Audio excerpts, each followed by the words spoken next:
CM Yogi Adityanath की बात करते हैं जो तमिलनाडु दौरे पर रहेंगे आज और वहां पर वो 3 चुनावी रैलियों को संबोधित करेंगे। 5 राज्यों के विधानसभा चुनाव में भाजपा ने उन्हें अपना स्टार प्रचारक बनाया है और इसी कड़ी में मुख्यमंत्री योगी ने पश्चिम बंगाल, केरल और असम में चुनावी सभाएं की और अब मुख्यमंत्री तमिलनाडु के दौरे पर जाने वाले हैं। वहां पर वो भाजपा प्रत्याशियों के लिए वोट मांगेंगे चुनावी सभाओं के जरिए। तो आज तमिलनाडु के दौरे पर मुख्यमंत्री योगी आदित्यनाथ 3 चुनावी रैलियां करेंगे। वो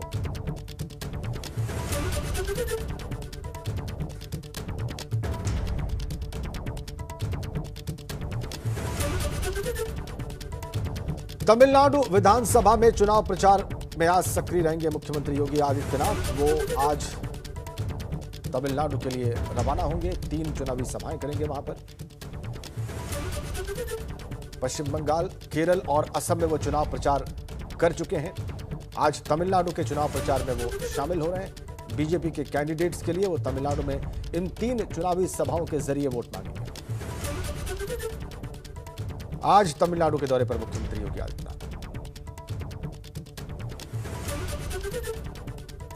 तमिलनाडु में भी बीजेपी के स्टार प्रचारक के रूप में वो चुनाव प्रचार करेंगे। हम सीधा चलेंगे शैलेश अरोड़ा के पास और उनसे जानेंगे कि तमिलनाडु में आज कहां-कहां चुनावी रैलियां हैं मुख्यमंत्री की और वो लखनऊ से कब रवाना होंगे आज। बताइए शैलेश, क्या जानकारी आपके पास?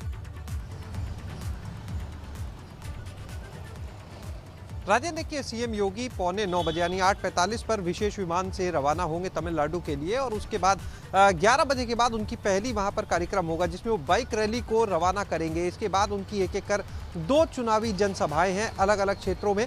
और अगर देखें तो देखिए लगातार मुख्यमंत्री योगी आदित्यनाथ जो हैं उनकी जिस तरह से वो लगातार भाजपा की तरफ से स्टार प्रचारक बनाए जा रहे हैं, किसी भी राज्य में, चाहे बंगाल हो, बांग्ला भाषी राज्य हो, चाहे वो दक्षिण के राज्य हो, सभी जगह पर सीएम योगी को स्टार प्रचारक के रूप में भेजा जा रहा है। ये बताता है, ये दिखाता है कि कहीं ना कहीं सभी जगह पर उनका कितना इम्पैक्ट है, किस तरह से सभी जगह उन्हें भेजा जा रहा है। और अब इससे पहले हमने देखा कि बंगाल में किस तरह से सीएम योगी प्रचार प्रसार के लिए गए, वहाँ पर पार्टी को मजबूत करने के लिए गए, वहाँ पर उन्होंने जो चुनावी जनसभाएं की उनमें जिस तरह से भीड़ नजर आई वहाँ पर वो भी देखी सभी लोगों ने। और अब मुख्यमंत्री 2 दिन के अपने चुनावी दौरे पर है। इसमें आज का जो दिन है वो तमिलनाडु के लिए और कल का दिन केरल के लिए होगा। पहले वो यहाँ से 8:45 निकलेंगे और वहाँ पहुँचने के बाद तमिलनाडु पहुँचने के बाद आज पहले बाइक रैली को रवाना करेंगे, 2 चुनावी जनसभाएं करेंगे और शाम लगभग 5:45 बजे के बाद वो रामेश्वरम में रात्रि विश्राम करेंगे उतरने के बाद। और उसके बाद कल उनका केरल में चुनाव प्रचार का जो कार्यक्रम होगा भाजपा कैंडिडेट के समर्थन में, उसे लेकर भी तैयारियां जो है वहाँ पर जोर शोर से की जा रही है। जी शैलेश, आपने बताया कि 2 दिन के दक्षिण दौरे पर हैं। आज तमिलनाडु में है, रात्रि विश्राम वो रामेश्वरम में करेंगे, कल केरल में वो चुनावी सभा करेंगे। केरल में कल कितनी उनकी चुनावी सभाएं हैं और क्या खास है वहां पर? देखिए केरल में फिलहाल उनकी 2 से 3 वहाँ पर सभाएं जो हैं वो सामने आ चुकी हैं और कार्यक्रम जो है बाकी उनका और जारी हुआ है। और उसके बाद कल ही वहाँ पर जो कार्यक्रम होंगे उसके बाद कल रात में वो वहाँ से विशेष विमान से वापसी करेंगे लखनऊ के लिए। तो लगातार 2 दिन का जो चुनावी दौरा है मुख्यमंत्री योगी आदित्यनाथ का तमिलनाडु का और केरल का, वहाँ पर किस तरह से जो कैंडिडेट है भाजपा के उनको जिताने के लिए लगातार जिस तरह से स्टार प्रचारक के रूप में भेजा जा रहा है, एक बड़ी जिम्मेदारी दी गई है वहाँ पर पार्टी की तरफ से, केंद्रीय नेतृत्व की तरफ से। जिस तरह से निश्चित रूप से जिस तरह से इससे पहले किसी भी राज्य में जहां पर भी मुख्यमंत्री योगी आदित्यनाथ को भेजा गया है वहां पर अच्छे परिणाम देखने के लिए मिले हैं चुनावों में, उसी का नतीजा है कि कहीं पर भी पूरे देश में कहीं पर भी चुनाव हो, मुख्यमंत्री योगी आदित्यनाथ को अगर आप देखें तो जरूर भेजा जाता है वहां पर। निश्चित रूप से ये पार्टी भी कहीं ना कहीं मानती है कि वहां पर अगर मुख्यमंत्री योगी आदित्यनाथ जाएंगे तो उसके परिणाम जो होंगे वो पार्टी के पक्ष में होंगे, सुखद परिणाम होंगे। यही वजह है कि ठीक है शैलेश, आपने तमिलनाडु की बात की, आपने तमिलनाडु दौरे की बात की। हमारी संवाददाता पिंकी राजपुरोहित इस वक्त चेन्नई से हमारे साथ जुड़ गई हैं। पिंकी, बताइए क्या विशेष आपके कार्यक्रम आज आप देख रही हैं मुख्यमंत्री का तमिलनाडु में, सबसे ज्यादा खास आपको क्या नजर आता है? देखिए यहाँ पे आपको बता दें कि आज जो है वो तमिलनाडु का दौरा करेंगे। कोयम्बटूर, मदुरई और रामेश्वरम में उनका हाल्ट बताया जा रहा है। और जिसके बाद कल जो है वे केरल जाएंगे। यहाँ पर सबसे दिलचस्प बात यह है कि अगर पूरे इलेक्शन की बात करें तो बीजेपी का ज़्यादा फोकस जो है वो नो डाउट असम और वेस्ट बंगाल में रहा है, क्योंकि कहीं ना कहीं चुनौती जो है वो ज़्यादा तमिलनाडु और केरल में कुछ ज़्यादा मिल रही है। लेकिन यहाँ पे एक और चीज़ आपको ये बता दें कि जिस तरह से तमाम राज्यों में जहाँ जहाँ योगी आदित्यनाथ जाते हैं वहाँ पर बीजेपी को फायदा हुआ है, लेकिन अगर हम तमिलनाडु और केरल की बात करें तो यहाँ पर वोटिंग ट्रेंड जो है वो काफ़ी अलग है। अगर हम केरला की बात करें जहाँ पर पहले भी योगी आदित्यनाथ जो है वो कासरगोड पहुंचे थे, कन्नूर जहाँ पे उन्होंने कासरगोड में उन्होंने रोड शो भी किया था जी।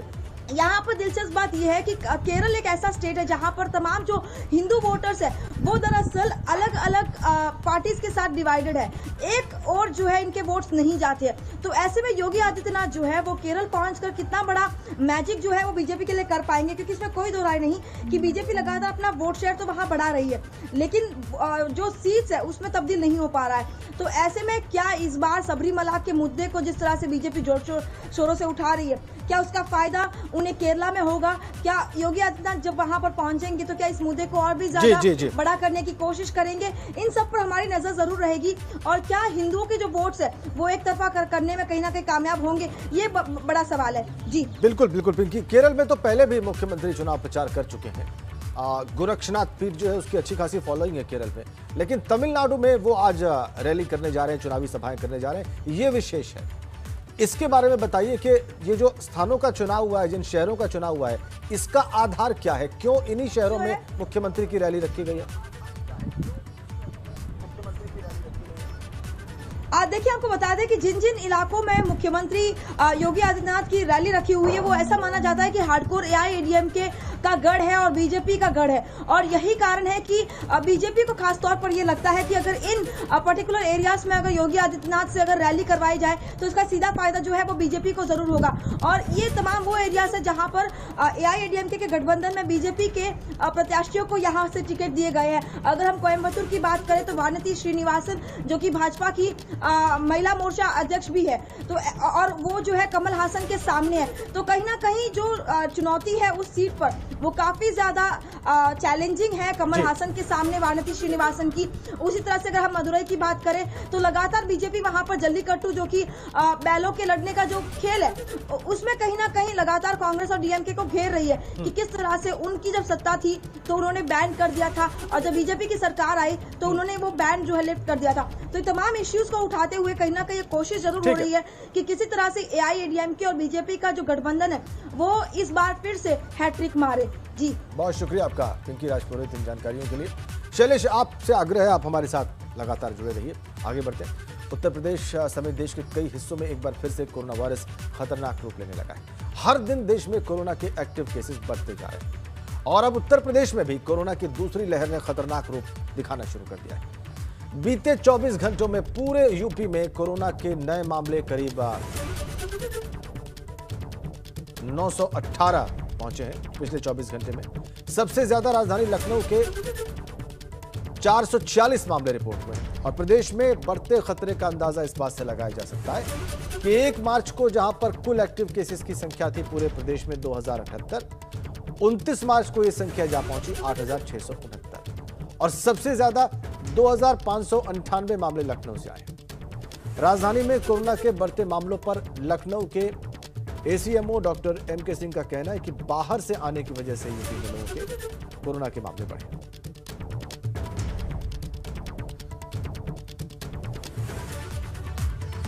और आपको महत्वपूर्ण खबर दे दें, 4 अप्रैल तक उत्तर प्रदेश में 8वीं तक के निजी और सरकारी स्कूल बंद रहेंगे। अधिकारियों को मुख्यमंत्री योगी ने निर्देश दिए हैं। बाकी कक्षाओं में कोविड प्रोटोकॉल के सख्ती के साथ पालन के निर्देश दिए गए। तो कक्षा 8 तक के सरकारी और निजी स्कूल बंद रहेंगे। 9वीं और 12वीं की कक्षाएं 9वीं से 12वीं तक की कक्षाएं संचालित होंगी, लेकिन कोविड प्रोटोकॉल के सख्ती से पालन करने के निर्देश हैं।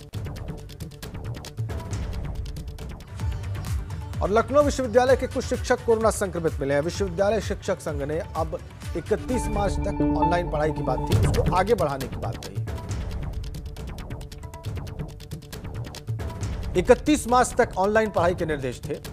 अब शिक्षक संघ की यह मांग है कि इसे आगे बढ़ाया जाए जिस तरह से कोरोना के मामले बढ़ रहे हैं, क्योंकि बहुत सारे शिक्षक कोरोना पॉजिटिव पाए गए हैं टेस्ट में। शैलेश अरोड़ा हमारे साथ बने हुए हैं। शैलेश, शिक्षक संस्थाएं जो है वो सामान्य गति की ओर बढ़ती दिखाई दे रही थी, लेकिन कोरोना के बढ़ते मामलों ने चीजों को फिर से डिरेल कर दिया है।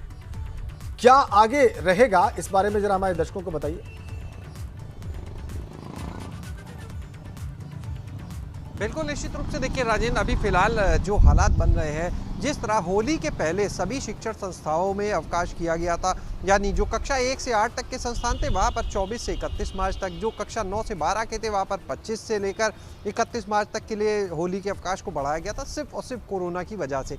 जो यूनिवर्सिटीज़ हैं, डिग्री कॉलेज हैं, वहाँ पर ऑनलाइन क्लासेस के लिए कहा गया था। लेकिन अब जो है मुख्यमंत्री ने 30 तारीख को एक बैठक की और उसके बाद फिलहाल कक्षा 8 तक के जो विद्यालय हैं, जो स्कूल हैं, उनको 4 अप्रैल तक के लिए बंद रखा गया है। हालांकि जो बाकी संस्थान है कक्षा 9 से ऊपर के, वहां पर पढ़ाई होगी, वहां पर कोविड प्रोटोकॉल का पालन करने के लिए कहा गया है। लेकिन ये एक बड़ी चुनौती होगा, क्योंकि जिस समय ये आदेश छुट्टियों का दिया गया था, अगर हम तब के आंकड़ों को देखें और आज के आंकड़ों को देखें तो बहुत फर्क है, दोगुने का फर्क आ चुका है। यानी मामले और ज्यादा बढ़ रहे हैं, हालात जो हैं वो और खराब हो रहे हैं। तो ऐसे में देखना होगा जो शिक्षण संस्थान है वो कितना कोविड प्रोटोकॉल का पालन करा के कक्षाएं चला पाते हैं। दूसरी चीज, राजधानी लखनऊ की ही अगर खाली बात कर ले तो कई स्कूलों में अब तक इस तरह के कोरोना पॉजिटिव के केस सामने आ चुके हैं। कई नामी स्कूलों की अलग अलग ब्रांचेज में इस तरह के केस आए हैं, जिसके बाद उनको सील भी करना पड़ा था।